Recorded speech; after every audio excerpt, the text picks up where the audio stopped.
আপনাদের সবাইকে আরো একবার স্বাগত। আমি সাগর। এই মুহূর্তে আপনাদের সাথে উপস্থিত রয়েছি যুব ভারতী ক্রীড়াঙ্গন থেকে।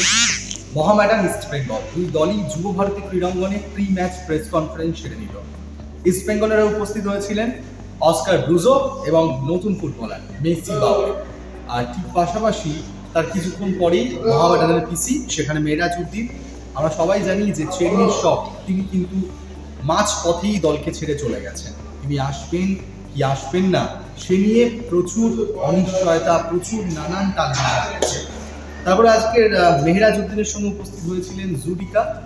সব মিলিয়ে এই ম্যাচের জন্য প্রস্তুত কিন্তু দুই শিবির।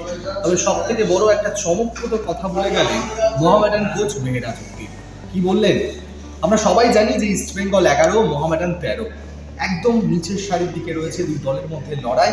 ডার্বি মানেই সম্পূর্ণ ছবিটা পাল্টে যায়। মেহেরাজের মুখে একটা কথা শোনা গেল, 1 হোক কিংবা 11, ডার্বি ম্যাচ ছেড়ে কথা বলবো না। সুতরাং ডার্বিতে আমরা এর আগের বার যখন দেখেছিলাম মোহামেডান ইস্ট বেঙ্গল মুখোমুখি হয়েছিল, 9 জন ইস্ট বেঙ্গল খেলেছিল, সেখানেও কিন্তু গোল করতে ব্যর্থ হয়েছিল মোহামেডান।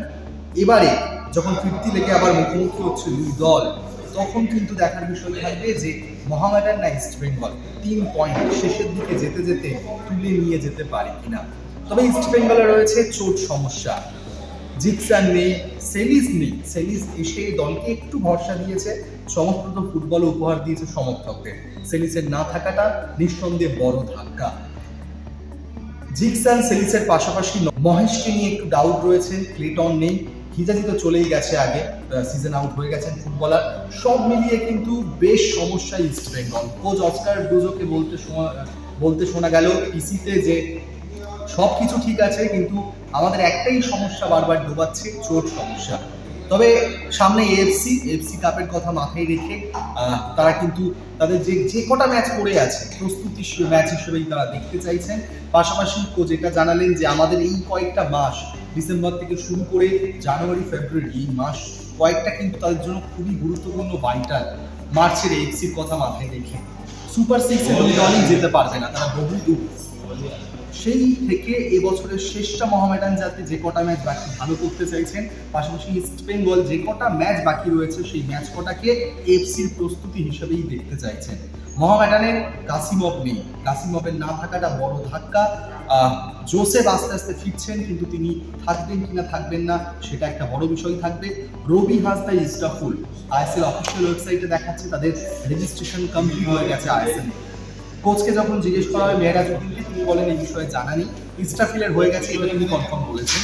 তবে ইস্ট বেঙ্গলের বিরুদ্ধে যেহেতু দল পুরোপুরি একদম শেষের দিকে রয়েছে, আর কিছু হারানোর নেই, কিছু পাওয়ারও নেই, সেখানে কি ইস্টাফুল, রবি হাসদা যারা সন্তোষ ট্রফি চ্যাম্পিয়ন হয়ে এসছে তাদের কি ব্যবহার করবেন, এই দিকেও একটা কৌতূহল রয়েছে সমর্থকদের। সব মিলিয়ে কিন্তু এই ডার্বি জমজমাট চলেছে। যে পয়েন্ট তালিকায় শীর্ষে থাকুক আর শেষের দিকে, ডার্বি মানে ডার্বি, ডার্বির কোনো ফলাফল হয় না, সবটা ডার্বি। সেটা কোচ দুই দলের কোচই বললেন, প্রেস্টিজিয়াস ম্যাচ, সমর্থকদের জন্য আমরা খেলবো, সমর্থকদের মুখে হাসি ফোটানোর জন্য খেলবো। সুতরাং এই ম্যাচ রাত পোহালে যুব ভারতী ক্রীড়াঙ্গনে কার মুখে সাদা কালো ব্রিগেড না লালু ব্রিগেড, কাদের মুখে শেষ হাসি ফোটে, এখন সেটাই দেখার থাকবে। তবে সব থেকে বড় কথা, যেমন মোহামেডান কোচ বলে গেছেন 1 কিংবা 11, ডার্বি মানেই সবসময় ভাইটাল। কোথায় কোন পজিশনে আছে কিন্তু আমরা দেখতে যাই না। ঠিক অস্কার ব্রুজো একটা ভাইটাল কথা বলে গেছেন। গতকাল রাতে আমরা জানি একটা বিক্ষোভের সিচুয়েশন তৈরি হয়েছিল ইস্ট বেঙ্গল প্র্যাকটিস গ্রাউন্ডে, যখন বেরিয়ে আসছিলেন তারা প্লেয়ারদের বাস এবং গাড়ি ধরে। সুতরাং তিনিও বললেন যে এই বিক্ষোভ আমাদের আরো উৎসাহ বাড়াবে, অনুপ্রাণিত করবে ভালো খেলার জন্য। এবার চোখ থাকবে আমাদের, আপনারাও চোখ রাখুন স্পট।